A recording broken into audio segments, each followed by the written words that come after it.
Obrigada, Miraldo. Já que eu aproveitei, agradecer ao Miraldo, agradeço a todos os presentes. Boa tarde a todos. Professora Santaella, nossa convidada, costuma dizer que o afeto não envelhece.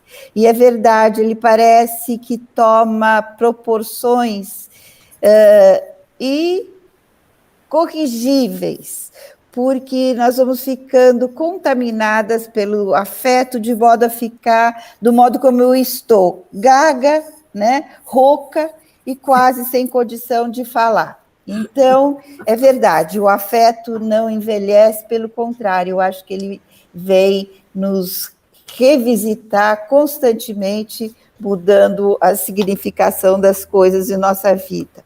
Bom, gente, eu sou a professora Maria Zilda, docente do programa de Estudos Comparados de Literaturas de Língua Portuguesa.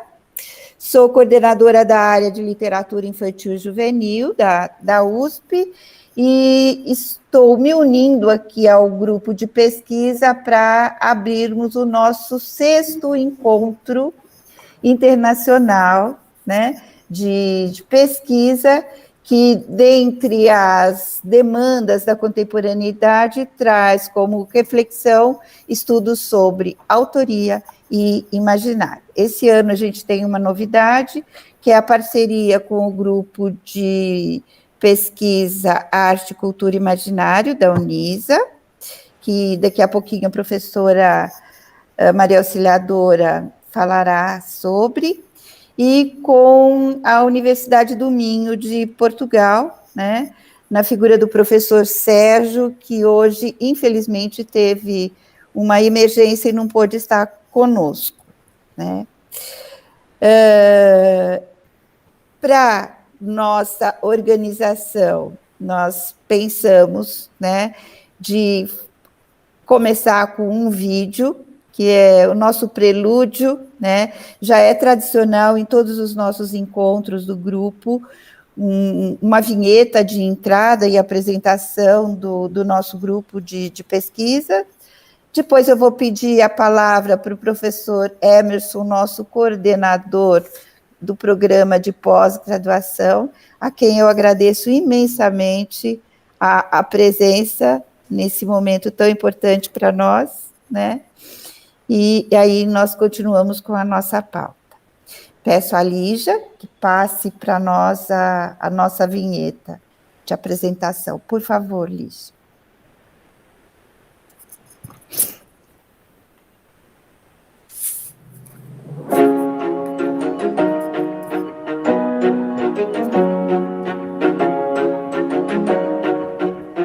Desde 2009, o Grupo de Pesquisas Produções Literárias e Culturais para Crianças e Jovens, coordenado pela professora doutora Maria Zilda da Cunha, tem se dedicado ao estudo de produções literárias e culturais destinadas a crianças e jovens e à relação abrangente da formação do indivíduo e sua atuação na sociedade. Ao longo desses anos, os trabalhos do grupo têm gerado uma rica e diversificada produção científica através de mestrados, doutorados e pós-doutorados. As pesquisas analisam o hibridismo de códigos e linguagens que se estabelece com a literatura, numa reflexão acerca da natureza e singularidades da literatura infantil e juvenil, tendo em vista a função social, ideológica e estética, além da mediação necessária para a formação do leitor literário. Revista Literartes. Em 2012, no âmbito do grupo de pesquisa, nasceu a Literartes, uma revista científica voltada à reflexão sobre a literatura infantil e juvenil e o diálogo com outras linguagens.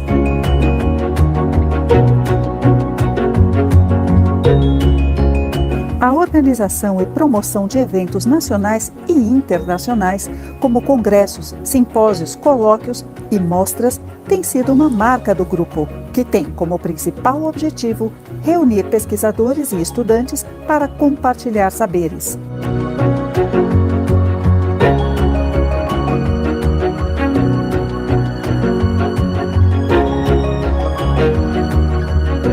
Estes eventos acadêmicos propõem a difusão das pesquisas e um diálogo permanente e significativo com estudos interartes, abrangendo literatura, cinema, música, quadrinhos, teatro, artes plásticas e outras formas de expressões artísticas.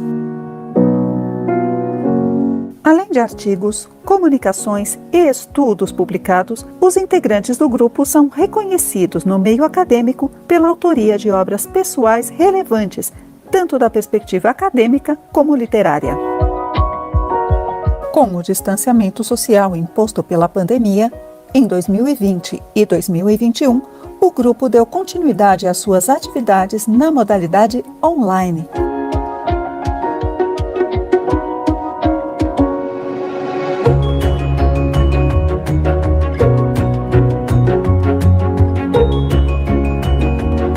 Bem-vindos e bem-vindas ao 6º Encontro Internacional do Grupo de Pesquisa Produções Literárias e Culturais para Crianças e Jovens.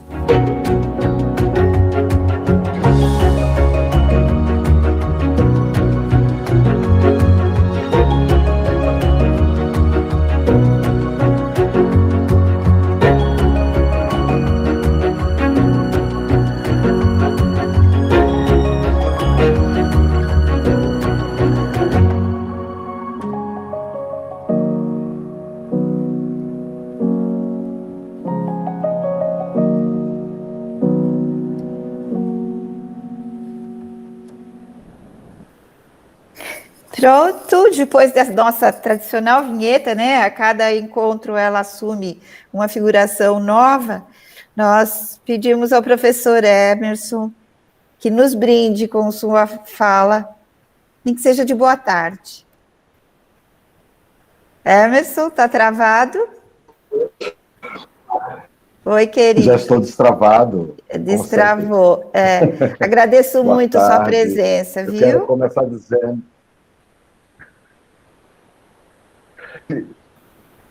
E venho não porque esquecido, mas porque te amo. É bom que isso fique registrado online, né? Eu acho que gosto de ter uma memória muito interessante da minha chegada à USP, né? E da beleza da Maria Zilda, que eu reitero, né? Não beleza apenas como mulher bonita fisicamente, a gente não pode deixar de isso, sempre perfumada, sempre muito elegante, né? Beleza é tudo, né? Tanto que tatuei no braço um verso do poeta que eu estudei, poeta português que eu estudei no meu doutorado, Alberto, né? Que é uma overdose de beleza. Uma beleza, esse afeto imenso, né? Que a Maria Zilda sempre nos concede, né?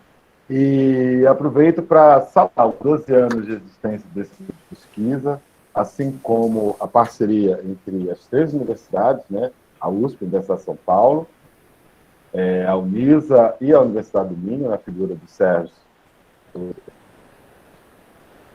que está aqui, né? Saúdo também os nossos funcionários, né, que estão, em particular o Miraldo, que está aqui, os meus colegas, né, Ricardo Iannassi, Lúcia Santaella. Era aí que eu contei. Lúcia Santaella, Lígia, que foi nossa aluna, né, grandes papos, adora. Sinto saudades imensas das nossas conversas, das nossas gargalhadas de Amoreira, né, ali frente à biblioteca. Te amo, Emerson. Euclides, e um abraço especial à professora Lúcia Santaella, que nos brinda com essa sua fala daqui a pouco, né? É muito importante dizer, né, que fique registrado hoje, na data de hoje, que ainda há pouco, né, mais cedo, foi divulgado o resultado do Prêmio Camões, cuja ganhadora é Paulina Chiziane, uma escritora moçambicana, né? Gostei, né? Objeto de pesquisa de muitos dos nossos alunos. E, por último, mas não menos importante, deixar um abraço imenso para essa equipe toda, né, que trabalha com a Maria Zilda, né?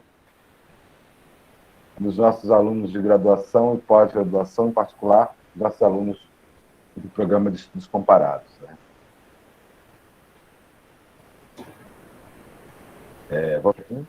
E quero de novo, e a minha saudade, porque eu gostaria muito de estar junto, né? Certo e próximo, né? Embora que já era bom.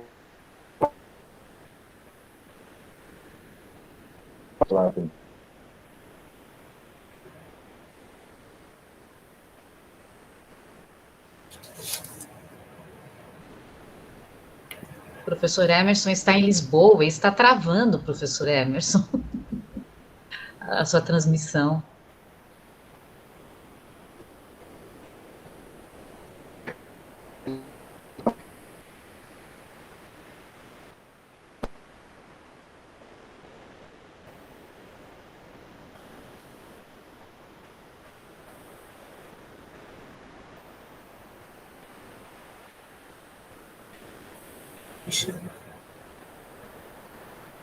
Aproveitando enquanto ele retorne, pedir à professora Maria Zilda para gravar por uma garantia. Se der algum problema no YouTube, a gente tem gravado.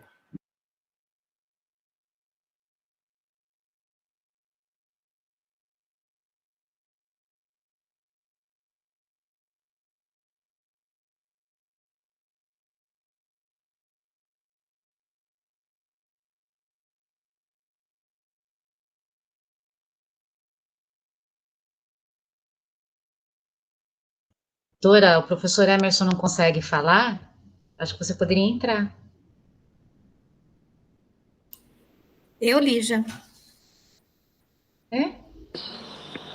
Ah, ele voltou. Eu sou um cara de 1000 métodos. Se o computador deu errado, sempre é um celular que nos salve, né? Só um minutinho.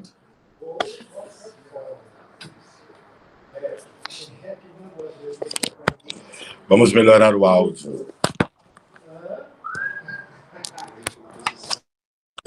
Eu peço imensas desculpas aí por esse contratempo, não é?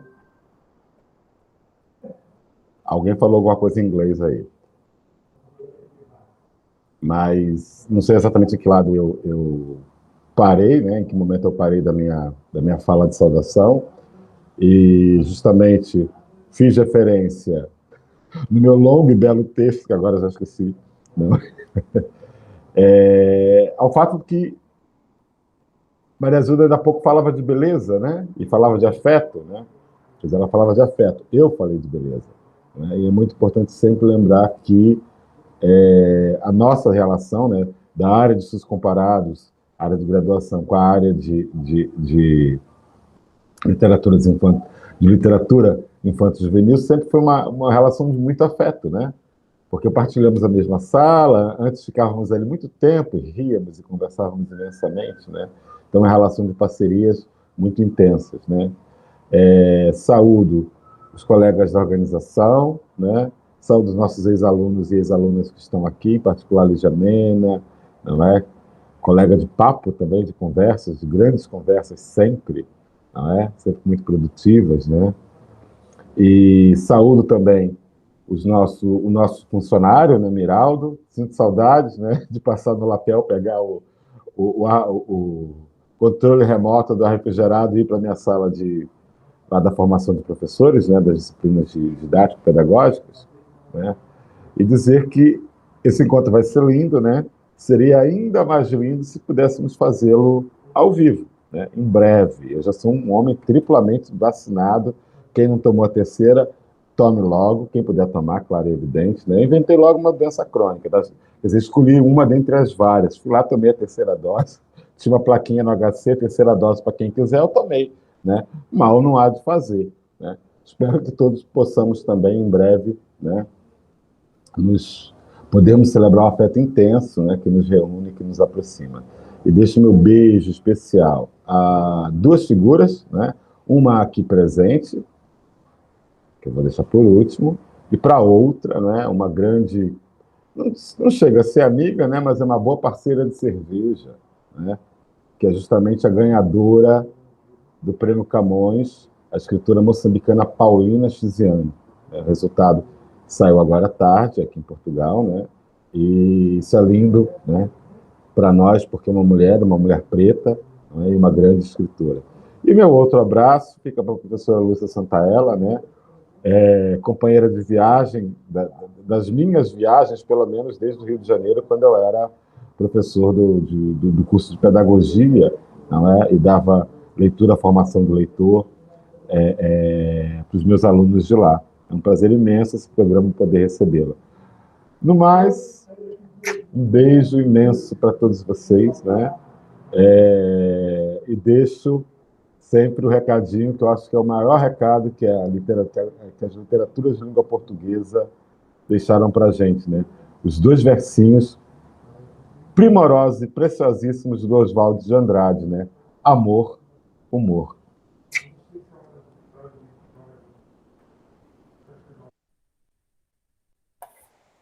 Obrigadíssimo, Emerson. Beijo grande para você.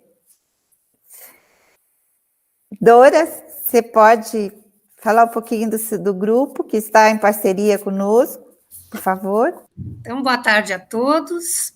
Quero agradecer essa possibilidade de fazer parceria e de trocarmos ideias sobre assuntos tão caros às nossas pesquisas, né? Sobre o imaginário e sobre a autoria. Então, eu sou filha do programa de estudos comparados de literaturas de língua portuguesa da USP, mestrado e doutorado aqui. Sou pesquisadora do grupo Produções Literárias e Culturais para Crianças e Jovens, esse que promove o encontro. Sou professora do mestrado interdisciplinar em Ciências Humanas, da Unisa, e da Faculdade Rudolf Steiner. E na Unisa, sou líder do grupo de pesquisa Arte, Cultura e Imaginário, que então está aqui em parceria durante o ano todo de pesquisa e, nesse momento, na construção desse evento, né? O grupo Arte, Cultura e Imaginário, ele iniciou suas atividades em 2012, na Unisa, né, vinculado ao mestrado interdisciplinar. Ele foi certificado pelo CNPq em 2013, e em 2015 entrou para uma rede de pesquisa internacional, que é o Centro de Pesquisa Internacional sobre o Imaginário da Universidade de Grenoble, na França, né? É um grupo bastante diversificado, né, de pesquisadores. Nós temos pesquisadores não só de letras, mas da história, da comunicação, da música, da antropologia, enfim, são várias áreas, né?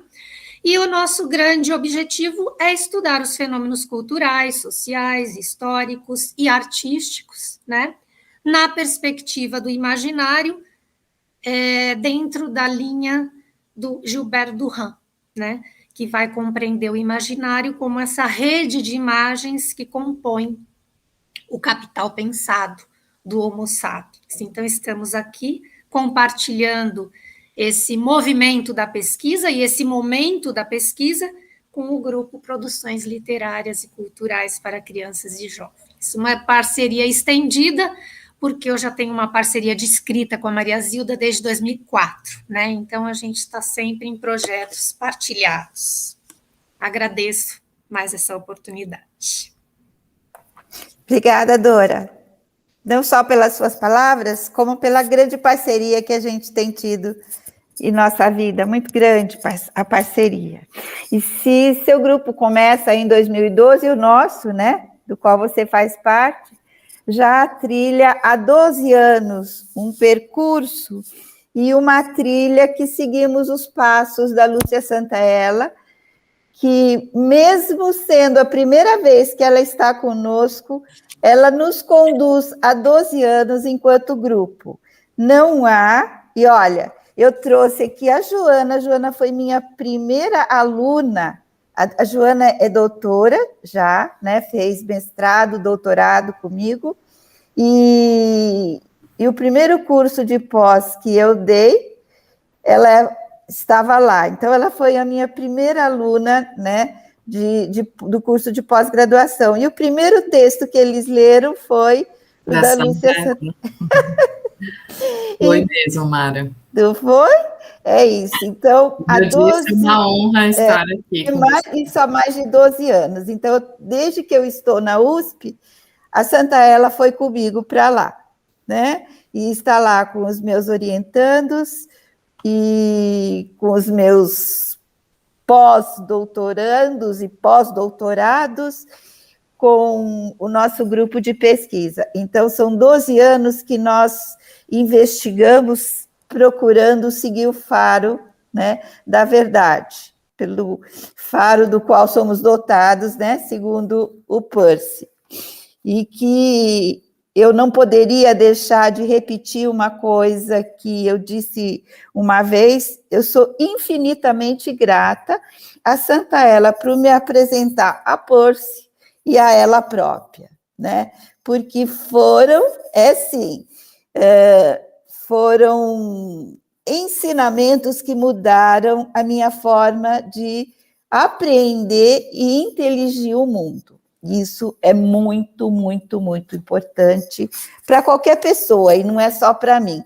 E acho que eu faço reverberar essas ações e procuro fazer com aqueles que me estão, né, que me cercam. Né? E isso tem a ver com o meu grupo de pesquisa, com essa comunidade de investigadores, né, de que fazemos parte.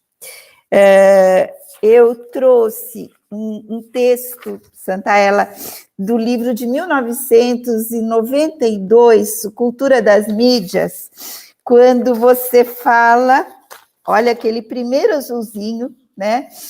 Quando você faz assim um exame das sensibilidades híbridas que começam a brotar, né, a partir dessas novas tecnologias, quando você fala dessas novas intersecções entre a ciência, a arte e a tecnologia. Né? Então, são palavras tão lindas, né, que a gente não consegue repetir, mas só ler. E para eu ler tudo com essa voz, porque eu, infelizmente, estou bastante gripada, né, e não vou fazer a leitura da página toda, mas eu gostaria de trazer o que ela diz, né, desse novo paradigma em que essas sensibilidades, né, entre o sensível e o inteligível estão aí despontando, e elas, no horizonte do devir humano. Ela diz o seguinte, numa passagem particularmente feliz de Papagiannis, ele diz: se levarmos a questão suficientemente longe, nosso planeta não é senão uma enorme nave interestelar que tem estado navegando em torno da galáxia há milhões de anos, sem que ninguém pareça estar se dando conta dessa colossal viagem cósmica. As sensibilidades complexas que estão começando a nascer no ventre híbrido da inquietação visionária do artista, com a curiosidade insaciável do cientista, estão hoje lançando a espécie humana lúcidos e meigos sinais de alerta para o despertar de nossa consciência em relação a essa viagem, assim como para a necessidade de que ela seja guiada pelo faro do perfume da vida. Assim como os afetos não envelhecem, a sabedoria da Santa Ela também não. Nesse momento, né, tão difícil pelo qual todos nós passamos, né, nada melhor do que nós prestarmos atenção nisso tudo que ela diz, né, e para que sejamos guiados pelo faro do perfume da vida. Muito bonito tudo que a professora Santa Ela nos fala, né? A professora tem um currículo que demandaria uns 60 anos para a gente listar apenas algumas coisas, né? Mas ela é pesquisadora do CNPq, né? O nível mais alto possível, né? É doutora em teoria literária pela PUC de São Paulo, livre-docente em ciências da comunicação pela ECA, USP, é professora titular do programa Comunicação e Semiótica e em Tecnologias da Inteligência e Design Digital da PUC de São Paulo, coordenadora desse último programa, publicou 51 livros individualmente, não sei se já está saindo outro, organizou 26, além de publicar quase 500 artigos no Brasil e no exterior. Recebeu prêmios Jabuti 2002, 2009, 2011, 2014. O prêmio Sérgio Mota 2005 e o prêmio Luiz Beltrão 2010. Então, essa é a professora Lúcia Santaella, né? A quem somos gratíssimos por aceitar o nosso convite e estar aqui com a gente. Santaella, a palavra agora é com você. De novo, agradecendo por você aparecer na minha vida e por estar comigo neste momento. E com o meu grupo de pesquisa, com todos os meus amigos e colegas, que você já teve a oportunidade de conversar dentro dessa sala, né? E que estão também com os canais ampliados pelo YouTube, né? Que a gente está sendo assistido por muitas pessoas. A palavra é sua, minha querida. Bem, Maria Zilda, você quase me levou às lágrimas. Muito obrigada. Boa tarde, não é? A todos que estão aqui. Você me fez o convite e eu não vou dizer para vocês como está a minha agenda. Parece uma brincadeira, mas é com o sistema remoto. Nosso trabalho, acho que triplicou, quadruplicou, porque são convites como o seu. Eu sabia que minha agenda estava impossível, mas Maria Zilda me chamando, evidentemente, eu tenho que abrir um espaço, não é, para a gente poder se rever. O dia começou hoje tão terrível que eu pensei, acho que o mundo resolveu cair nas minhas costas. E agora vocês aqui presentes comigo, estou vendo o rosto de cada um, e você, Maria Zilda, e a prazeres. Vocês me fazem voltar tantos anos. E quando a gente volta, necessariamente, essa volta traz consigo um balanço da vida. Então, você falou dos afetos, eu não tenho nenhuma dúvida a respeito deles. E costumo dizer agora repetidamente, conforme a vida passa, o que realmente fica são os afetos. Então, agradeço muito, porque fizeram agora a balança pesar do outro lado. Quão gratificante é ouvir vocês. Ou seja, eu escrevo tanto, porque, sem querer me comparar, evidentemente, fico até um pouco constrangida quando eu digo isso. Aprendi com Borges que escrever é uma forma de felicidade. Para mim é o momento em que eu me sinto, o que eu posso dizer? Tanto quanto a felicidade é impossível de ser definida, a maneira como eu me sinto no momento em que eu estou escrevendo é um encontro consigo no outro, não é? Mas, evidentemente, seria muito egoísta se eu dissesse escrevo como uma forma de felicidade. Na realidade, ninguém escreve para si. Escrevemos para o outro, para que o outro leia e compartilhe. Então, escrever é também um pensamento compartilhado. Olha a minha inveja dessas prateleiras do Ricardo. Ricardo, que lindo!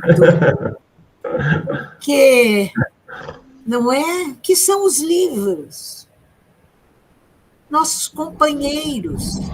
Eu tenho uma biblioteca grande também, mas ela está assim, meio dividida, por isso que eu fiquei com inveja da sua. E acho que foi Otávio Paz que falou, né, que os livros das estantes nos lançam piscadelas secretas. Aqueles que já lemos e aqueles que a gente está com muita vontade de pegar e abrindo lá um tempo, né, nesta agenda sobrecarregada para que a gente possa simplesmente se entregar a esse ato da leitura, que é outra forma de felicidade. Essa leitura como entrega. Bom, depois desta introdução, eu agora, todas as palestras que eu dou, eu podia improvisar, mas eu preparo. Eu preparo porque eu acho que preparar é um respeito por aqueles que nos ouvem. Então, de um tempo para cá, como eu tenho estudado muito os efeitos sociais e psíquicos das redes sociais, as redes digitais, ontem eu entreguei já para a editora, viu, Maria Zilda? 53 já. Porque já está para sair um da A. Paulus, e ontem eu entreguei para a editora um livro. Claro, assim, o filho que acaba de sair, a gente tem aquela paixonite por ele, né? Depois é que a gente fica crítico. E acho que não está se comportando bem, eu preciso educar melhor. Assim é com os livros também. Mas ele acabou de sair e se chama De Onde Vem o Poder da Mentira. Então, eu tenho estudado muito a problemática das redes sociais e tomei um hábito, viu, Maria Zilda, que segue o princípio peirciano da ética da terminologia. Quando você diz imaginário e autoria, são dois conceitos e dois termos tão sobrecarregados de história que eu resolvi, eu ia inclusive passar em revista muito rapidamente, e foi isso que eu propus para vocês, o que foi acontecendo com esses termos ao longo do tempo, porque, afinal, hoje nós vivemos numa profusão, mais do que isso, numa saturação de linguagens. Então, aquilo que a gente chama de imaginário, de autoria, passou por muitas transformações e hoje a gente tem que enfrentar que desafios são os desafios presentes, porque estas palavras e esses termos estão passando. E agora eu tenho feito muito isso. Quando eu vou dar uma palestra, pode ser até uma coisa entediante, vocês me perdoem, mas eu gosto de dizer, não é? Como eu estou entendendo hoje esses termos. Então, eu vou, num breve, não é breve, e também por isso peço desculpas, brevemente tecer aqui um panorama do que, claro, não eu entendo, porque se tem uma coisa que eu abomino quando a gente entra dentro do mundo acadêmico, é opinião.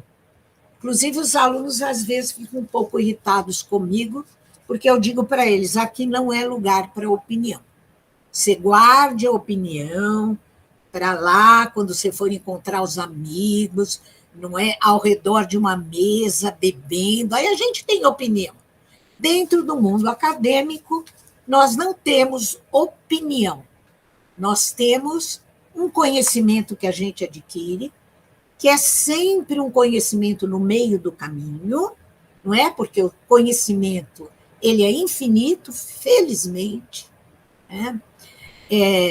Então, o que eu vou apresentar para vocês é este breve panorama para chegar no ponto em que nós estamos agora, onde eu coloco um desafio que se apresenta para nós, para que a gente repense esses conceitos na atualidade. Então, eu começo com o imaginário. Ele é uma generalização do termo imaginação, que deriva de imagem. Não é isso? É uma derivação dos termos que vão, cada um deles, não é, passando a conotação e a denotação para o outro. São muitas as possibilidades de imagens. Mentais, perceptivas, sonoras, visualmente representadas, etc. Imagina, quando eu falo visualmente representadas, a gente vai ter uma ideia do que espectro de significados isso vai adquirindo. Bom, eu vou ler, senão eu não vou parar de falar, tá bom? Inclusive, a leitura é uma maneira de eu controlar um pouquinho o meu gozo da fala. Lacan explica. Bom, o primeiro é o domínio das imagens como representações visuais. Desenho, pinturas, gravuras, fotografias, imagens cinematográficas, televisivas, vídeo, holografia, infografias, animações, e vamos começar a nos preparar para o que vem aí, que está sendo chamado metaverso. Preparem seus corações. Isso está batendo na porta. Bom, mas não vou falar sobre metaverso, ainda vou escrever sobre isso a hora que eu tiver um tempinho. Então, tudo isso aí, e todos eles se misturam.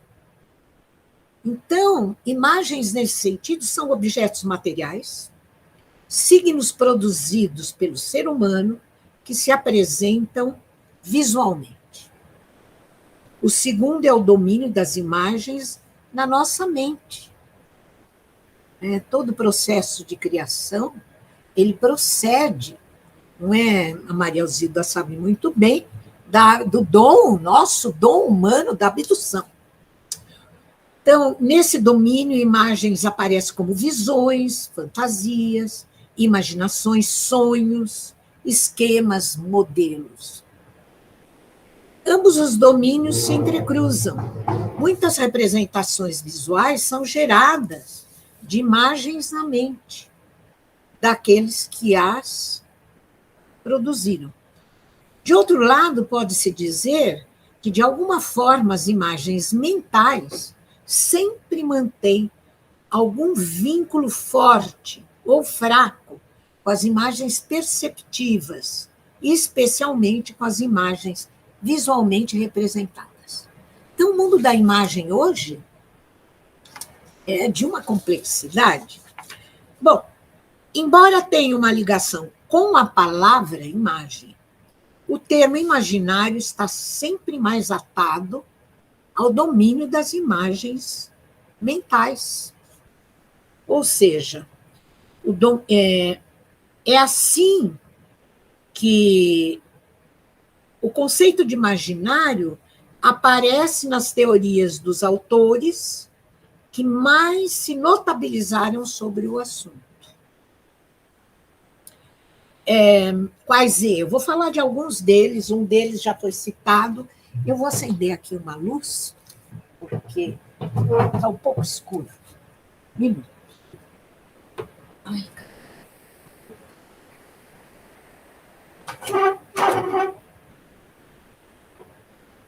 Ai, não consigo baixar. Um minuto. Desculpe.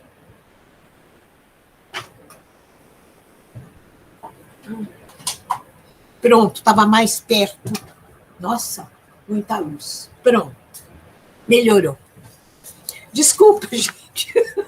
Procurando aqui onde é que eu tinha que apertar. Desculpem. Bom, então, eu não vou, evidentemente, exaurir o tema do imaginário, que é um tema que vocês têm trabalhado e que devem conhecer melhor do que eu. Então, eu não vou agora pontificar. Mas passando em revista os principais autores que marcaram a história do nosso pensamento, né? Então, começa com Sartre. Quando eu fiz a pós-graduação, foi um texto que eu li no primeiro curso, O Imaginário, de Sartre. Por exemplo, no seu conhecido trabalho, imagem não é exterioridade. Isso ele marca muito bem. Nas suas palavras, um trabalho sobre a imagem vem daquilo que a gente chama de consciência, que é outro conceito cabeludo. Nas suas palavras, um trabalho sobre a imagem deve se constituir como uma eidética da imagem, isto é, fixar e descrever a essência dessa estrutura psicológica tal como aparece na intuição. Mais outro conceito, percebem? Como as coisas vão ficando entrelaçadas. Na celebrada obra Estruturas Antropológicas do Imaginário, Gilbert Durand, não é Dora que é especializada, também privilegia o imaginário como uma das faculdades mentais do ser humano. Para ele, todo pensamento repousa em imagens gerais, os arquétipos, que funcionam como determinações inconscientes do pensamento. Nesse sentido, tem muita ligação com Jung, né? O pensamento de Jung. Para explicar o simbolismo imaginário, o autor estabelece, fico constrangida, Dora, desculpa, ele estabelece os núcleos organizadores dos temas dos arquétipos, uma arquetipologia geral que contrapõe o luxuriante enxame de imagens mentais à lentidão dos processos perceptivos. Nós imaginamos muito mais rapidamente do que conseguimos dar conta, não é, dos julgamentos perceptivos daquilo que vemos. Então, nesses enxames dominam a mitologia, a magia, a alquimia e a analogia. Campos científicos, não é, de investigação, todos eles. Estão vendo? O conhecimento não tem fim. É só a gente entrar num tema para a gente saber que entrou num labirinto sem fim.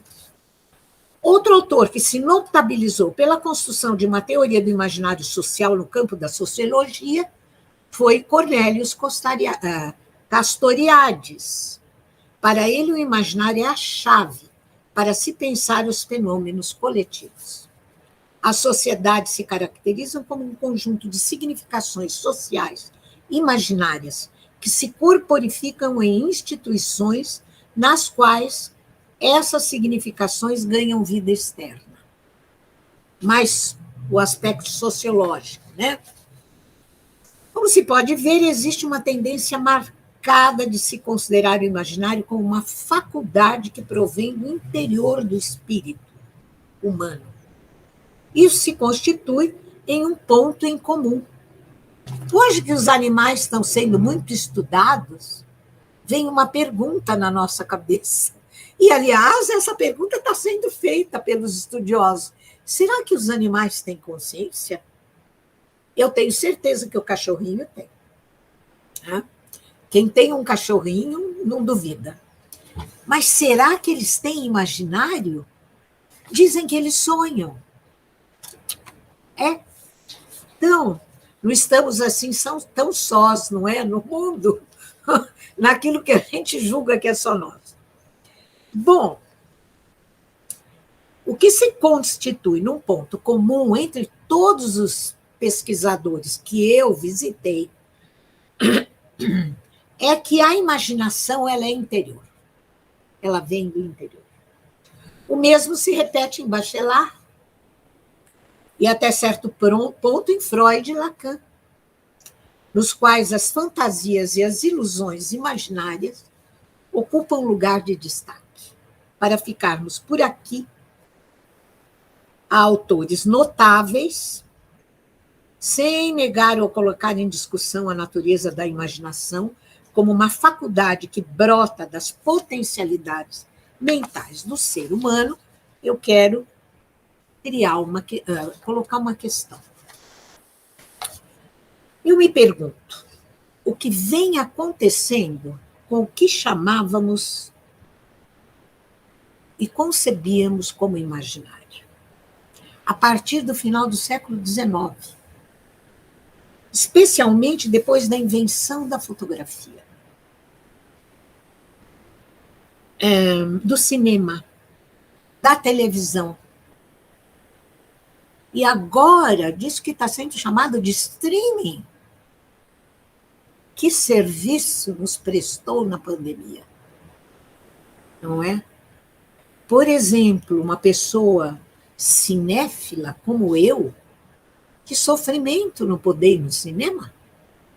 Fiquei adepta. Paguei para todas essas plataformas de filme. Enfim, o que isso está fazendo com o nosso imaginário? Que competição com a nossa interioridade? Ou alimenta mais nossa interioridade? Eu não vou dar resposta. Eu quero que vocês pensem. Ou seja, eu tenho uma hipótese. Essa potência interior, ela foi se transformando também em um exoimaginário. Uma imaginação externalizada, posta para fora. Com a evolução e sofisticação técnica dos meios de registro, imagéticos, e especialmente com o advento do computador, como mídia das mídias ou metamídia, essa evolução hoje se encontra no ponto em que o exoimaginário, inclusive, atinge um nível tal de saturação que nos obriga a repensar o novo papel que a imaginação hoje está desempenhando nos mais diversificados processos humanos de criação. Então, eu me lembro aqui, eu deixo esta questão antes de eu entrar agora no autor. Autoria. Foi o Cezanne, né? Se eu não estou equivocada, que disse. Olhem bem. Exoimaginário. Eu não olho para a paisagem, eu olho para os outros quadros. Certo? Vamos para o autor. O que é um autor? Quem formulou essa pergunta foi Foucault, 1984. Aliás, o ano em que ele morreu. E as respostas que ele deu brilham com a esplêndida lucidez que caracteriza toda a sua obra. No contexto intelectual que dominava o debate sobre o desaparecimento do autor, isso, não é? Nos anos 70, 80, daqui a pouco eu entro nisso. A autoria morreu. Olha, o que já mataram a literatura, mataram o cinema, mataram a televisão, mataram o livro, matam tudo. Mas tudo que é criação humana existe. Existe, porque toda a criação humana dá dignidade à nossa espécie. Não é? Contra toda a maldade humana, etc. Vamos olhar para aquilo que dá dignidade. Bom, Foucault lembrou a necessidade de localizar como lugar vazio os espaços em que se exerce a função do autor. Isso é muito engraçado, É engraçado, hein? Eu não vou continuar o tema. Mas o que o Foucault falou do espaço vazio que a gente ocupa quando é um autor para aquilo que está sendo debatido hoje como lugar de fala. Bom, vamos pensar. Os espaços, as funções livres que seu desaparecimento faz aparecer.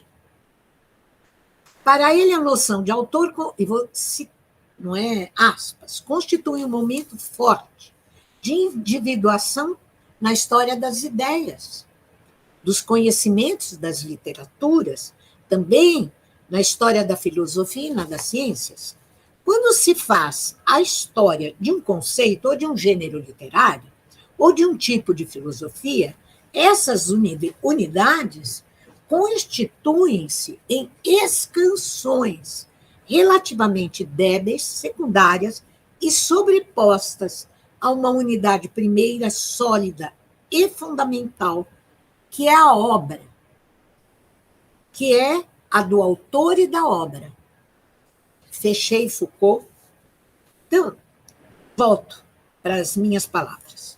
Aspecto fundamental na caracterização da função autor, que se liga em Lacan, aquilo que Lacan chama de função paterna, que também está sendo tão mal compreendida agora pelas, não quero brigar com ninguém, feministas. Certo? Só, não é? Minha paixão é colocar as pessoas para pensar. Tudo bem. Para Foucault, encontra-se na distinção entre o nome próprio e o nome de autor. Ambos têm em comum algo mais do que uma função indicadora, designativa, a saber, a função descritiva. A distinção entre ambos, entretanto, coloca-se na existência de um nexo claro entre o nome próprio e o indivíduo nomeado, bem complicado. A literatura do estruturalismo nos ajudou, em relação a isso, a separar o autor, a figura do autor, que era muito misturado, com a pessoa física, não é? Inclusive, o que nos leva... Porque se a gente misturar, ninguém mais lê Pound. Se a gente misturar, ninguém mais lê Paul de Man, ninguém mais lê Heidegger. Percebem? Nós temos que separar o autor, que ele está lá materializado na sua escrita, e a pessoa, né, que perde o sono para escrever seu livro, tem fadiga, vai dormir, fica cansado, não é? Começa a tropeçar. Quantas vezes eu não vou? Não, chegou a hora de dormir porque eu estou tropeçando. A gente acorda de manhã, nada como um bom sono, e tudo que parecia tropeço começa a fluir. Bom, mas Foucault um pouco. Quando dizemos que um texto foi escrito por um tal autor, isso significa que não se trata de uma palavra cotidiana, indiferente, uma palavra que vem e passa, que é consumida imediatamente, mas sim uma palavra que goza de um certo estatuto no interior de uma sociedade, de uma cultura. É por isso que eu estou voltando aqui. Eu estou ouvindo Foucault. Vocês me convidam para uma palestra, não é? Eu não quero dar para vocês uma fala que vem e se evapora no tempo que ela leva para ser emitida e o tempo que ela duraria, não é? Por isso que a gente escreve. A função autor, conclui Foucault, é característica de modo de existência, de circulação e de funcionamento de certos discursos no interior de uma sociedade. Por isso que nós temos... Isso está muito ligado agora a essa crise que nós estamos vivendo no mundo das redes. A palavra foi democratizada.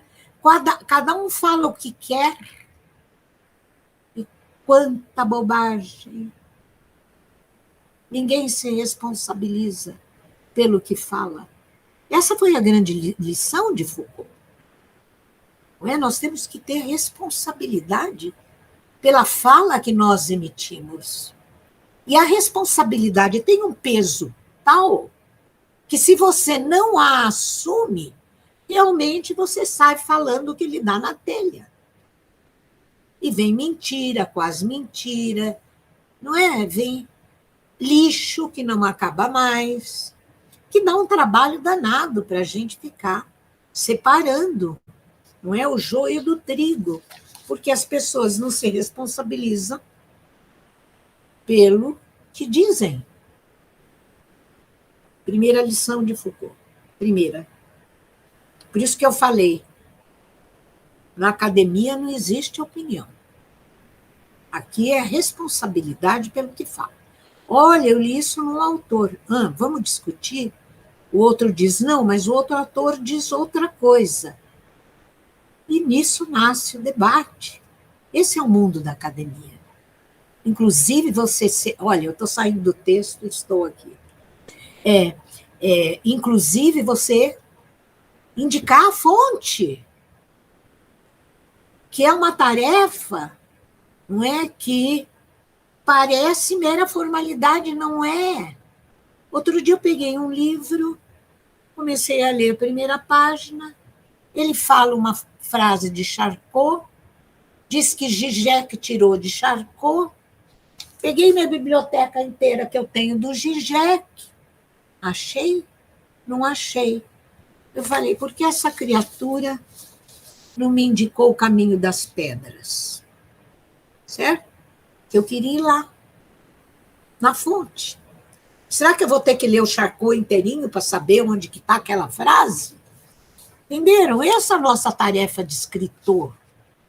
Né? Olha lá, a função autor não é universal. Houve um tempo em que os textos circulavam anonimamente, bastando sua antiguidade como garantia. No século XVII e XVIII, pouco importava a autoria dos textos científicos. Nome da Rosa, que lindo, né?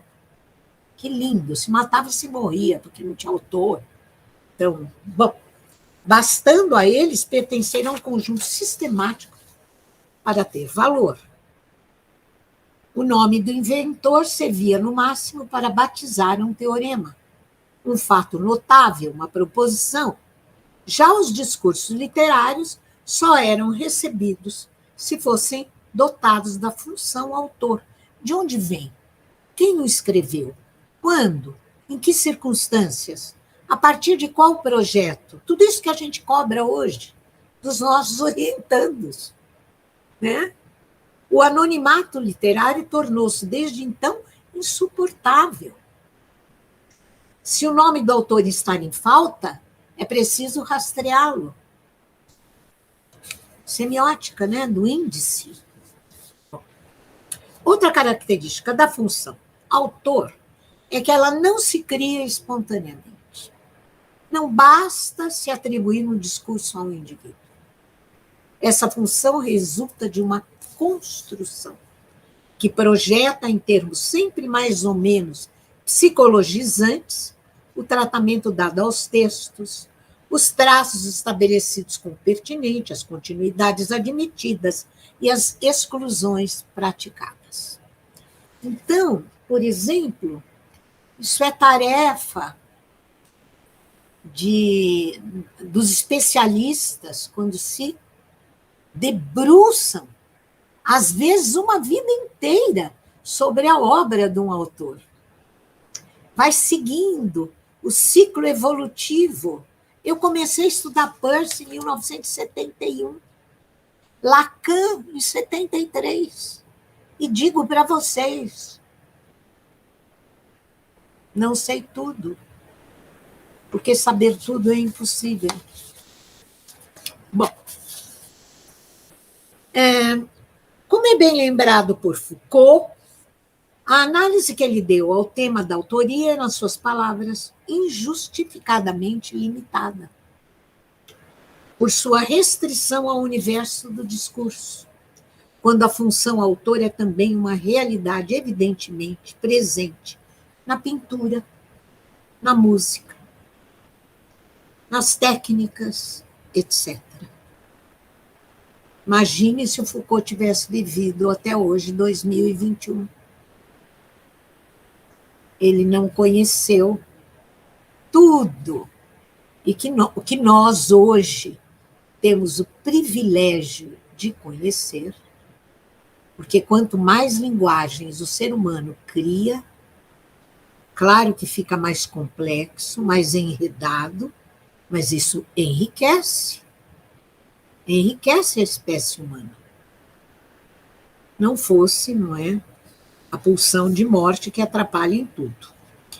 Toda a discussão empreendida por Foucault foi realizada sob o pano de fundo de uma constatação da qual, segundo ele, há muito tempo, a crítica e a filosofia já haviam se dado como tema. Na época dele era obrigatória essa discussão. Eu acho que na nossa época, o que é obrigatória é a discussão da expansão da função autor para outras linguagens que não o discurso verbal, o livro. Né? Apesar de que eu sou absolutamente contra essa história, o livro vai acabar. Não vai. O livro será eterno. Pode ser que ele não fique de papel, não é, Ricardo, para a nossa grande tristeza, mas a organização da informação na forma de um livro não vai desaparecer. Bom, morte do autor. Entramos com Roland Barthes em um texto sob o título A Morte do Autor, de 1968, que está publicado esse texto no Rumor da Língua. Barthes começou por reconhecer que a figura do autor não é universal. Nas sociedades etnográficas, uma narrativa nunca é assumida por uma pessoa, mas por um mediador, xamã ou recitante. A Dora sabe tudo isso, né? Dora, que ela estudou a história do Homo sapiens e como o imaginário dele vai mudando. Inclusive as funções, né? Aí ele diz assim, o Barthes, o autor hoje é uma personagem moderna, produzida, nossa sociedade na medida em que, ao sair da Idade Média, com o empirismo inglês, e aí vai passando, né? Reforma, descobriu o prestígio do indivíduo. A modernidade criou esta figura que eu ainda vou escrever um dia para demolir. A figura do indivíduo. Não existe indivíduo. Somos coletivos, porque falamos, por natureza. O indivíduo criou esta ideia maligna de individualismo. Certo? Então, precisa demolir essa ideia do indivíduo. Tanto a psicanálise como o Peirce nos ajudam a demolir. Né? O que é o indivíduo dentro da psicanálise se nós sofremos o corte de saída do grande outro, que é a linguagem, a cultura. Bom, aí o Barthes diz, o autor encontra sua morte lá onde a escritura começa. Por isso, buscar um autor é impor ao texto um travão, provê-lo de um significado último, é fechar a escritura.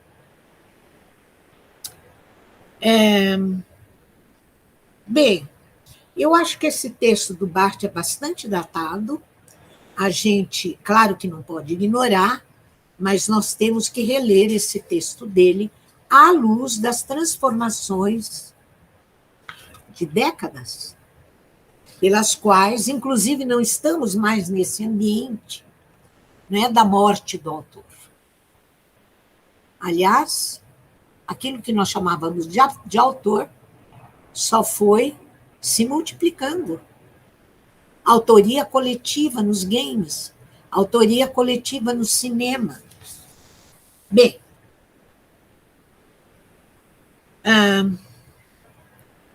como os escritos do Barthes e do Foucault, em 70, ao mesmo tempo que eles nos ajudam, eles têm que ser revistos para pensar os complexos problemas relativos à autoria que emergiram com as mídias eletroeletrônicas, fotografia e cinema, se intensificaram sobremaneira nas mídias digitais. Premonitória é a frase com que Barthes termina seu texto. Para devolver à escritura o seu futuro, é preciso inverter o mito. O nascimento do leitor deve pagar-se com a morte do autor. E aí a gente tem que lembrar Borges, que o Borges diz, não é? Ai, adoro. O leitor é um cisne muito mais tenebroso do que o autor. Principalmente porque Borges escreve para grandes leitores. Bom,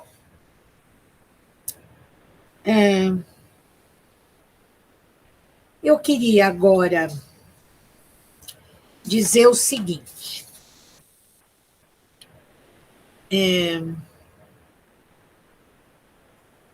Não seria... não. Então, essas suposições imaginadas, porque eu estou caminhando para terminar, não ocupar tanto tempo de vocês. Essas suposições imaginadas por Foucault, que já estava pressentindo, não é, a diversificação da figura da autoria, a função autor. Então, vamos pensar, por exemplo, os desafios que se apresentam para isso no universo dos games. Criam universos persistentes, realidades ficcionais que continuam a existir, mesmo quando o usuário não está mais conectado. E quando ele volta para a história já caminhou. Que tipo de autoria é esta? Em suma, eu retorno aqui àquilo que eu propus como abstract. Muitas águas rolaram,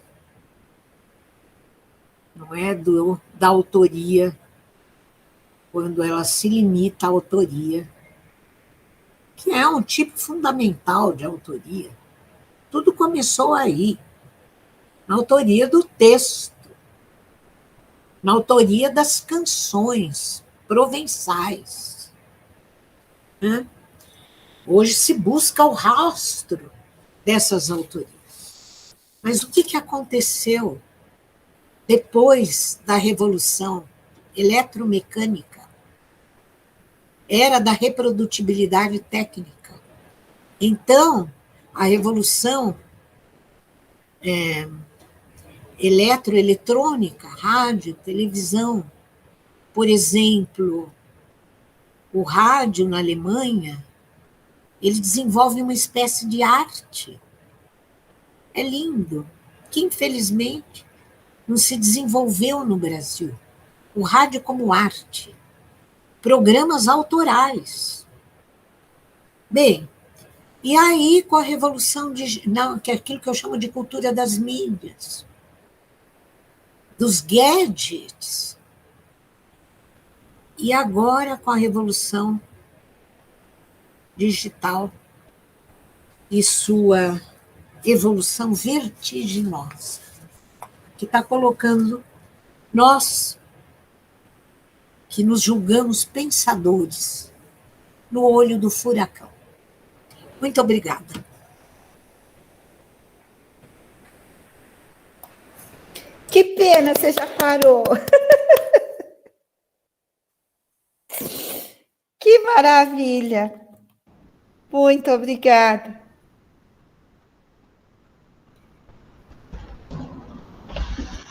Não podia parar, né? Vocês concordam comigo? Teria que continuar. Então, agora eu proponho que vocês devolvam algumas cordas para que a nossa boneca continue, né, a nos provocar, porque ela só trouxe provocações importantes, né? E acho que nos trouxe também vias, né, possíveis de investigação, né? Porque nós falamos dos games, mas não tínhamos pensado ainda nesse caminho que eles fazem nessa realidade paralela, né? Que, como é que fica a questão da autoria aí? Bom, eu acho que vamos abrir... né? É uma autoria distribuída, a gente tem que começar a pensar nisso. Como essa... Diferente do cinema, né? Diferente, por exemplo, como que você caracterizaria a autoria? Eu não gosto de simplesmente abandonar o problema e dizer, não existe mais autoria. Isso é uma maneira de se safar. Não é? Um DJ. Como fica? Não tem uma autoria? Tem. A maneira como ele vai misturando e a destreza que ele tem para lidar com aqueles equipamentos, tem autoria. Que tipo de autoria é essa? Né? Agora, só para complementar, porque vocês já observaram, conforme a criança, você que estuda isso, né, Maria Zilda,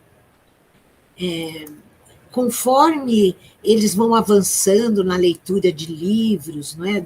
Desde os livros que a gente lê para as crianças de 3, 4 anos, à beira da cama, eu faço isso toda vez que eu vou lá ver minha netinha. Ela escolhe os livros. Ela já sabe eles de cor. E quando eu não consigo ler uma palavra, e ela já avança. Bom, enfim, mas conforme eles vão crescendo, uma figura do autor fica importante para eles. Não é? A autoria. Porque essa ideia da autoria, ela traz consigo a ideia da criação.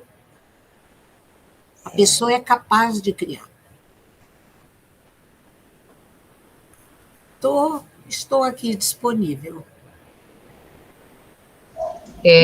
Professora Santaella, muitos elogios aqui no YouTube, as pessoas muito felizes com a abertura, com a sua fala, as perguntas até que não são muitas, mas estão realmente fascinados, né, que começamos aí com o pé direito com o evento.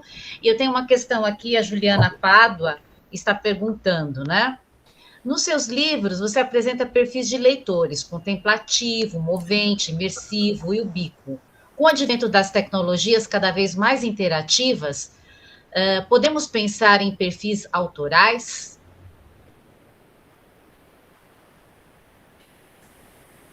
Uma boa questão. É mesmo. Muito boa. Porque isso foi muito falado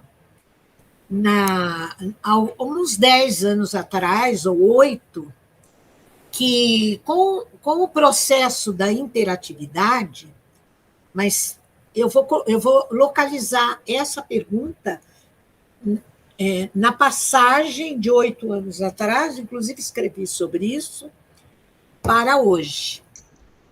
Quando a gente navegava no ciberespaço, não é? Inclusive, meu livro Navegar no Ciberespaço foi por causa disso. A gente estava começando a aprender, a entrar, vai, segue pista, erra, volta, segue a outra pista. Se falava na época que o interator ele se tornava um coautor, não é? Que é o coautor. Nossa, tanta bibliografia surgiu sobre isso, inclusive comparando essa atividade de coautoria do interator com a literatura, Blanchot, por exemplo, e mais Cortázar, o Jogo da Amarelinha, onde não é, o leitor ia escolhendo o seu caminho e, de repente, com a hipermídia, de você saltar de uma informação para outra, lançou-se, na época, essa ideia de uma coautoria. Você, ao interagir, você está criando uma informação que não vem pronta, não é? Vai. Mas isso, infelizmente,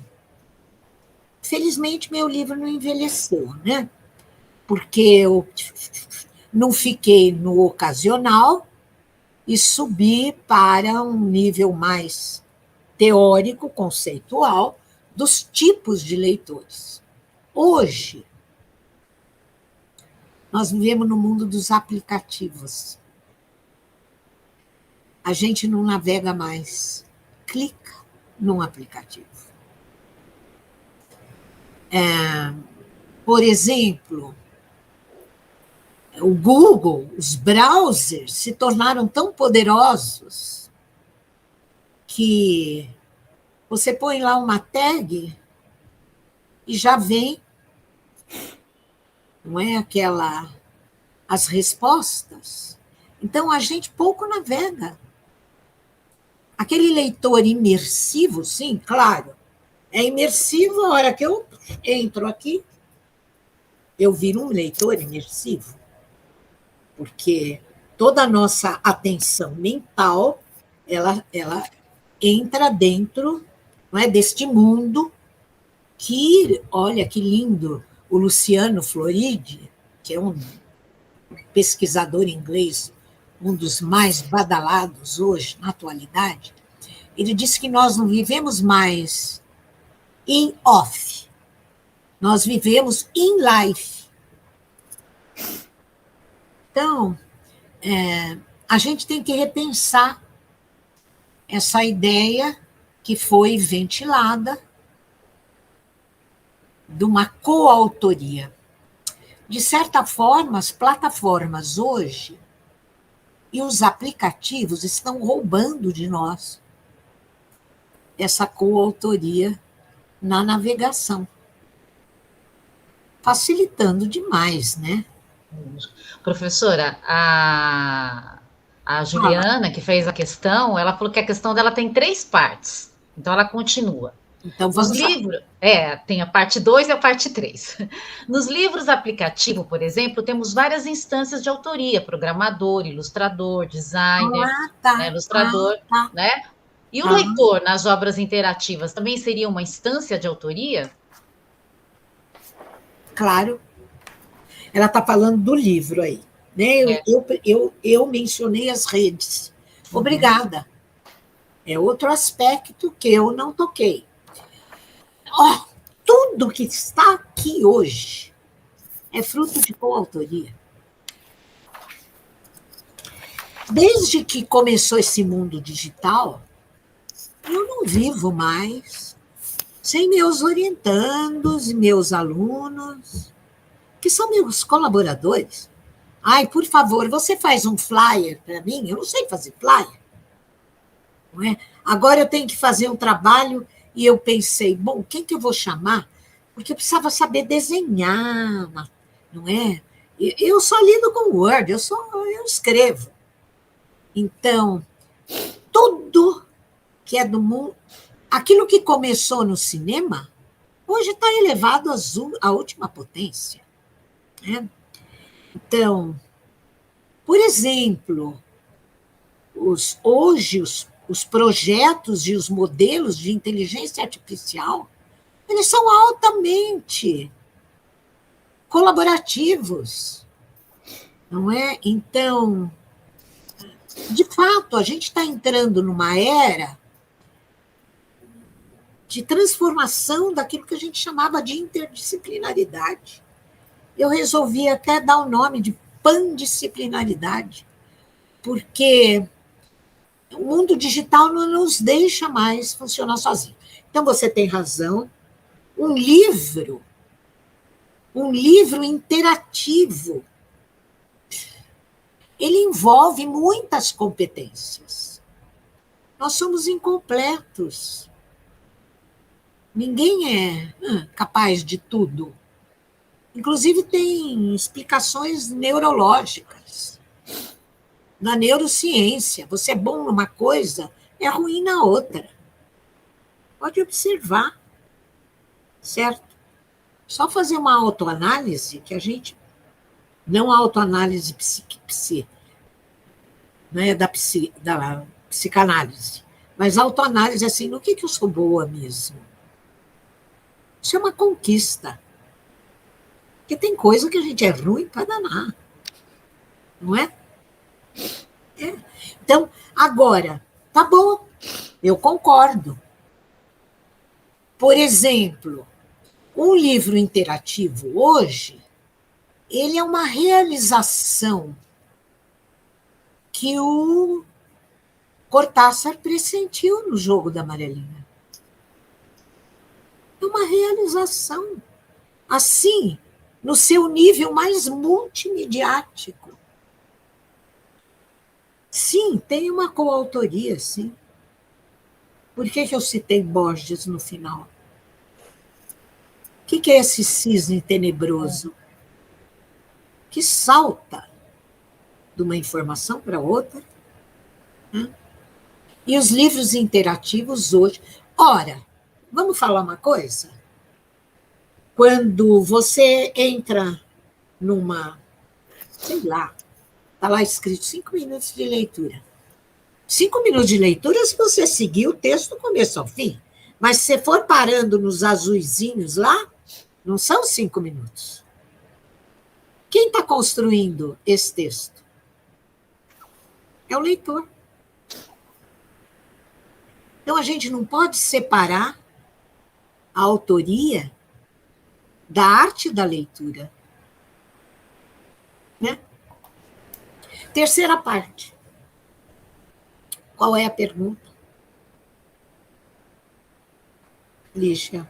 Não, a terceira parte a professora já respondeu. Ela perguntou se o leitor nas obras interativas também seria uma instância de autoria? Claro que sim. Nem precisa ser interativa. O que é o ato de ler? O que é o ato de ler? Sim. Professora, a Sandra Trabuco Valenzuela colocou aqui em espanhol. Eu não sei ler espanhol. Joana, a citação do Borges aqui de 1935. Joana. Leia, Joana, por favor. Aqui nos... Olha, faz muito tempo, né, gente? Mas vamos lá. A veces creo que los buenos lectores son cisnes, aún más tenebrosos y singulares que los buenos autores. Borges, 1935. Essa citação. Eu amo tanto Borges que agora que já estou terceira vacinada, igual o Emerson, né? Está marcado um café, porque ele vai me dar um livro de Borges. Eu pensei que eu tinha todos, mas eu não tenho. Amo, adoro, de paixão. Santaella? Eu sei decora um monte de coisa. Já que você citou o Borges, bom, primeiramente, parabéns pela brilhante palestra, aula, né? Afinal, o professor também é um grande autor, não é, Santaella? Você lembrou o DJ, não é? Sim, é. E você cita o Borges, eu me lembro também de não consigo localizar a fonte agora, quando ele diz que ele tem ciência de que é cego, mas continua comprando livros, mesmo sabendo que não vai conseguir lê-los, né? Isso é uma coisa impressionante. Mas eu me lembro muito daquele conto do Borges, que é um dos meus preferidos. Bom, meu preferido acho que é a Biblioteca de Babel, mas é o Fones, o Memorioso. Ah, por favor. Tenho paixão por esse texto. E eu acho que ele vem ao encontro muito da sua fala hoje. Uma que você, em primeiro momento, é porque você tem uma memória brilhante. E outra é que também eu fico pensando muito, Santaella, como é que fica a experiência. Eu vou usar a palavra experiência, você usou a palavra arte, né, da leitura. A experiência da leitura hoje de um jovem que está, de fato, né, inserido nesse cyberespaço, com a experiência que nós temos cristalizada do leitor, não é, que vai retendo, que é um pouco a alteração em termos de enciclopédias, né, que nós vivemos hoje. Então, vivemos hoje temos outros paradigmas de enciclopédia. Como é que fica o leitor neste lugar, né? Se você quiser falar um pouquinho sobre isso. Falo. Esse texto do Borges é de uma atualidade impressionante. Exatamente. Vocês sabem que eu estou ocupando uma cátedra na USP, né? A Cátedra Oscar Sala, lá no IEA, que é a cátedra que está aliada ao CGI, que é o centro, não é, de regulamentação, de pesquisa sobre a internet no Brasil. Então, está muito ligado à problemática, não é, do mundo digital. E acho que 2 ou 3 palestras, não minhas, né, porque eu entreguei a fala para os outros, não vou assumir essa cátedra para ficar eu lá aparecendo, só seria assim, antiético. Não é usar a cátedra para eu me promover. Não. Tenho chamado as pessoas. Esse tema, Funes el Memorioso, aparece toda hora, porque o que é o Google hoje? É um Funes el Memorioso, porque até o ponto das pessoas cogitarem a existência de uma lei de direito ao esquecimento. Por exemplo, desculpe, vou citar um fato pessoal. Uns anos atrás, num momento assim de irritação, porque eu venho do Mediterrâneo, então eu me irrito, fico brava. Venho de Málaga e da Calábria, calcula, não é? Eu não sou... Eu cheguei em casa muito irritadiça e escrevi contra as bicicletas. Nossa Senhora, o que eu fui perseguida. Um horror. Um horror o que eu passei. Bom, eu tinha um fundo de razão, né? Porque eu sei. Mas eu gostaria que aquilo desaparecesse do Google. Não desaparece. Funes el Memorioso. Certo? Arque com as consequências do que você pôs lá. Aliás, isso deveria fazer parte da educação e para as redes. Já crianças de 4 anos de idade. 5. Educar para as redes. Bom, mas, olha só, o contraste com o que é a memória humana. Outro tipo de saturação, né, Santaella? O que o Borges coloca lá, o que seria um Google encarnado num ser humano? Que tragédia, que coisa pavorosa. Porque, de fato, é preciso esquecer. Quem já passou por dores profundas, que você desaba. Você espera pelo tempo, no esquecimento. Ele vem, a ferida não cicatriza, mas ele vem. Então é preciso esquecer. Bom, aí você falou dos tipos de leitores. Ricardo, As experiências, né? Eu ando muito impressionada para esse sucesso do TikTok, que as crianças adoram. Inclusive, é um tipo de aplicativo que vicia muito, porque ele é muito lúdico, né? E muito fácil de ser usado. Aonde eu quero chegar? Vídeos de 18 segundos. Que tipo de sensibilidade está se formando aí? Olha a distância que isto guarda. Inclusive, eu falei, sei lá, 5 minutos de leitura. Vamos lá, outro, certo? Quem quer ler, a leitura, ela não pode ser apressada. Bem, então, olha a distância que fica em relação àquilo que eu chamo de leitor contemplativo. Que é isso que você falou.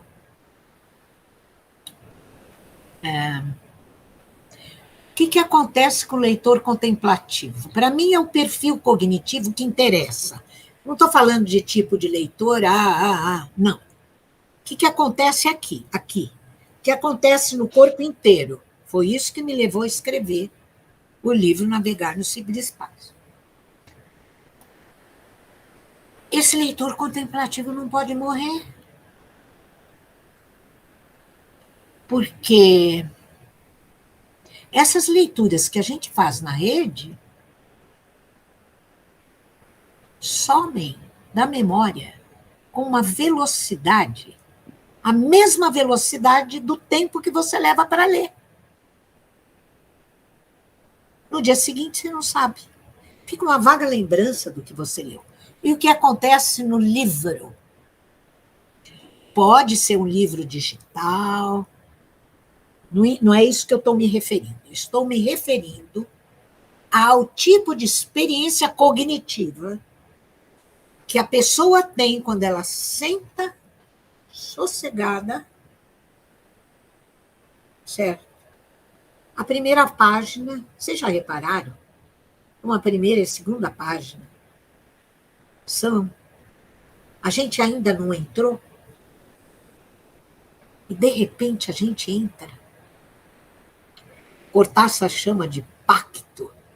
Inclusive tem um conto dele maravilhoso. O pacto vai tão longe. Não é a minha formação em literatura, né, Maria Zilda? O pacto, ele se encarna. E aquilo que o leitor está lendo, de repente uma pessoa vai assassinar outra, e o assassino entra pelo corredor para assassinar o leitor. Então, esse é o pacto narrativo. Não é? Você entra no... Ora, que eu quero, onde eu quero chegar? Eu acho que uma das grandes tarefas hoje, educativas, é desenvolver a paciência, a temporalidade que a leitura exige. Porque nós não podemos... Olha, eu não sei o que vai acontecer. Eu não vou fazer prognósticos, não sou profeta, não é? Mas não é possível que o ser humano entre daqui para frente nessa temporalidade de 18 segundos. O que acontece com a vida? Se isso não provoca ansiedade, eu não sei o que provoca ansiedade. É preciso cultivar o tédio de que falava Baudelaire. ennui, o tédio. Baudelaire estava vendo que o mundo estava, o que estava esperando por nós. Então, a criança, sabe, ela precisa se entediar, ficar sem fazer nada, olhando para o ar, divagando. Senão esse imaginário da onde eu comecei, interior, onde ele vai parar? Não vai mais existir? Eu não sei, eu não tenho resposta. Eu estou pondo só o dedo em algumas feridas. Professora. Oi, fala. Pensando nessa questão dessa temporalidade, né, do escritor e leitor, eu gostaria, se a senhora puder, refletir sobre o texto do Agamben, né, porque enquanto Barthes fala da morte, o Foucault dessa função autor, o Agamben fala do gesto, né, o autor como um gesto, está muito relacionado à ideia desse autor e leitor que se põe em jogo no texto e vivem essa linguagem, né? Se a senhora puder falar mais um pouco sobre essa noção de gesto dele, se for possível. Olha, adoro o Agamben.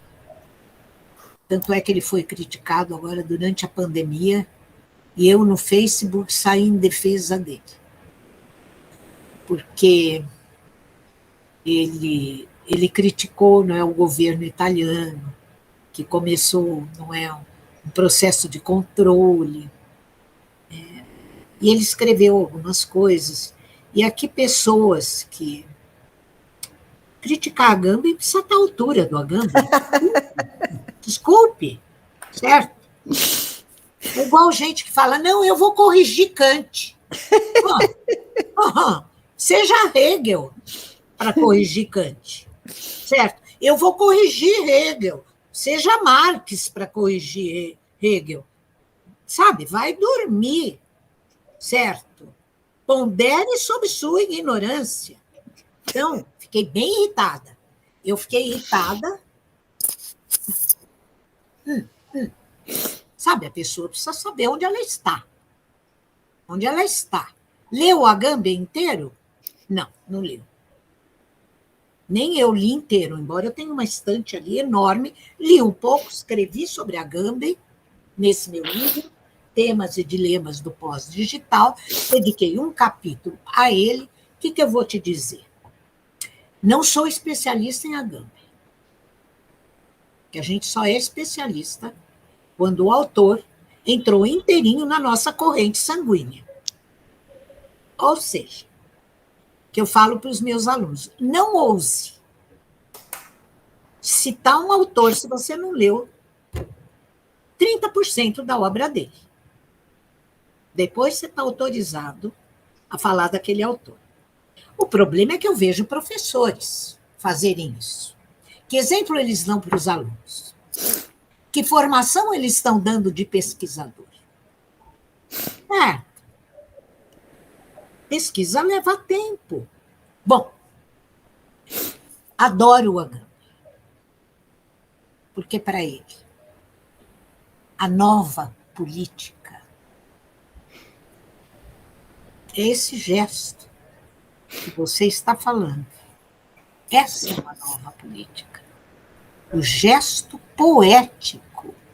A coragem da palavra poética. Porque esta transforma, o resto é clichê. Certo? Aí vai para a rede, solta aquela baboseira, tudo bem. Agora, política mesmo é a palavra que transforma. Porque a transformação tem que começar na palavra. E assumir a radicalidade da palavra. Eu acho que é isso.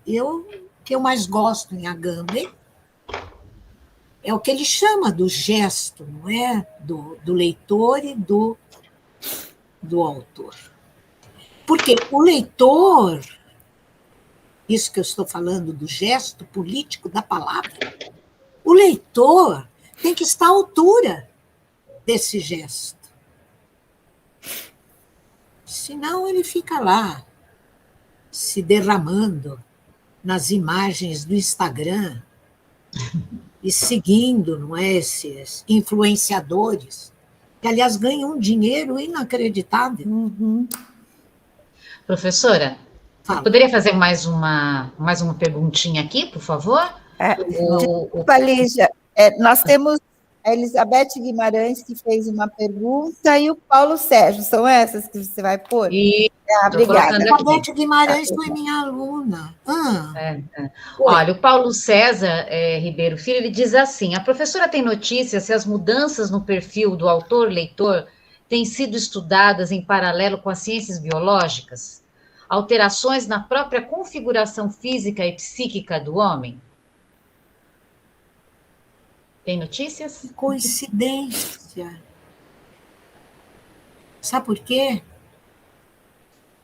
Eu comecei um módulo agora no curso que eu estou dando de pós-graduação, inesperadamente, porque aí aconteceu e a gente vai, sobre o sentir. E recebi, essa semana, um texto de um dos maiores neurocientistas que eu conheço no Brasil, onde ele... Olha, eu não estudei profundamente o texto, eu só dei uma olhada, eu vou estudar. Olha, inclusive não mandei para os alunos ainda. Vou estudar essa semana, porque eu pedi para os alunos lerem. Onde ele trabalha a questão neurofisiológica do sentir. Então, eu acho que aí a gente teria uma pista para responder à pergunta. É o que eu conheço, por enquanto, não é da... Mas a neurociência vai evoluir muito rapidamente. Por enquanto, o que a gente tem são as neuroimagens que vão indicando, dando pistas do que está sendo acionado na mente, inclusive ligado a isso que está na pergunta, o que está sendo acionado, por exemplo, numa mente quando ela está num processo criativo. Não é? Por enquanto tem que pôr eletrodos, mas é possível revelar que partes do cérebro, mas isso não nos diz ainda nada sobre de onde vem esta faculdade humana. De acordo com Peirce, é o instinto. Os pássaros voam, a galinha bica o milho no lugar certo, embora o olho dela está aqui e não aqui para o milho. Ela vai com o bico certo.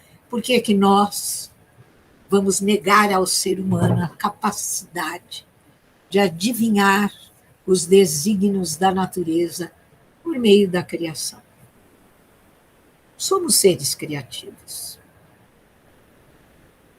Sem isso, não teria sobrevivido. Aliás, para o Peirce é ligado mesmo ao fator de sobrevivência. O ser humano sobreviveu devido... Nós sobrevivemos a animais brutais. Olha a nossa fragilidade do nosso corpo. Por quê? Capacidade criativa. Estratégias criativas, é isso. Eu ainda acredito que nessa crise do antropoceno, a capacidade criativa humana tem que falar mais alto do que Thanatos. Inclusive, essa situação que nós estamos agora atravessando no Brasil, tenebrosa, Eu aposto. A gente tem que apostar na capacidade criativa humana, em vez de ficar batendo na mesma tecla necrófila.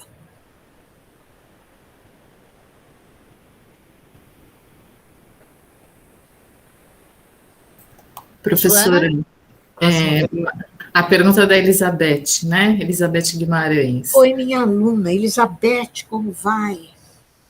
Tanto tempo. Bom, ela diz o seguinte: escrevo um romance, parte do meu mestrado na Faculdade de Letras, na FEFELESH da USP, em que adoto a primeira pessoa, ou melhor, dou voz às personagens. Professora Santaella, você pode comentar a respeito em relação à autoria? A autoria pode ser em primeira pessoa, terceira pessoa, pode ser no plural, pode ser uma autoria disfarçada. Não é isso que vai determinar a qualidade de um trabalho. A qualidade de um trabalho é resultado de uma junção muito grande de fatores. Não é porque escreve em primeira pessoa, terceira pessoa, né? De uma certa forma, não é o escrever em primeira pessoa, é um ato de coragem. É o que eu penso.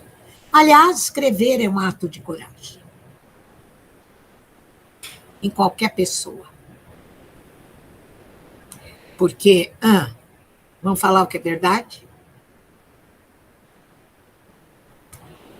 Dizia o Décio, foi teu professor também, né, Maria Zilda? Dizia o Décio, que era um grande poeta. Quando você lê os escritos dele, fala, nossa, isso jorra. Ele dizia assim, escrever, e eu vou terminar por aqui, né? Porque já estamos há 2 horas juntos. Ele dizia assim, escrever é pegar o touro na arena, a unha. Escrevo muito, né? As pessoas, você escreve fácil. Não. Ainda mais a escrita acadêmica. Às vezes eu passo uma tarde procurando uma referência, por respeito ao leitor. É tão fácil dizer, não, deixa, vou tirar. Não. Porque a gente sabe que tem aquela... E aí? Procura. Quanto tempo vocês acham que eu perdi olhando os livros do Zizek para ver se eu achava a frase do Charcot? Chegou uma hora eu desisti e comecei a reclamar com o autor. Gente, foi um enorme prazer estar com vocês. Me senti muitíssimo bem. A gangorra realmente pesou para o outro lado, porque hoje de manhã eu achei que o mundo ia acabar. É isso, muito obrigada, Maria Zilda. Adorei te ver, te reencontrar. Né? Prazeres, tantos anos. Ela nos abandonou da USP, né? Da PUC foi para a USP. Tá bom, gente, muito obrigada. Santaella, muito obrigada. Obrigado. Que bom que você continua escrevendo, porque você reafirma a sua tese de que o nosso cérebro caminha para fora desta caixa que contém o órgão, né? Isso. Porque toda a sua sabedoria, esse conhecimento que você não para de acessar, continua nos pegando por meio dos seus livros, da sua fala que você não nega para nós. Isso foi maravilhoso, sua vinda aqui. Muito obrigada. Não temos nem como agradecer a sua presença e as suas provocações tão brilhantes. Muito obrigada, Maria Zilda. Muito obrigada. A Maria Zilda é uma das minhas filhas intelectuais. Agora eu já estou procriando netos intelectuais, né, Maria Zilda? Todos eles. A Joana é minha neta. A Joana, Não, sua neta, é mesmo. Eu estou chegando a 300, Maria Zilda. Nossa, quando eu saí da PUC, você estava em 100, né? Eu vou chegar a 300. Nossa! Porque... Ai, que pena que eu só vou chegar aos 100. Então. Eu tô indo num ritmo bastante acelerado de orientações, mas a pandemia cortou, porque permitiu prorrogação de prazo, né? É isso mesmo. Mas, eu sou uma das professoras da USP que tem licença para orientar mais do que o permitido, né?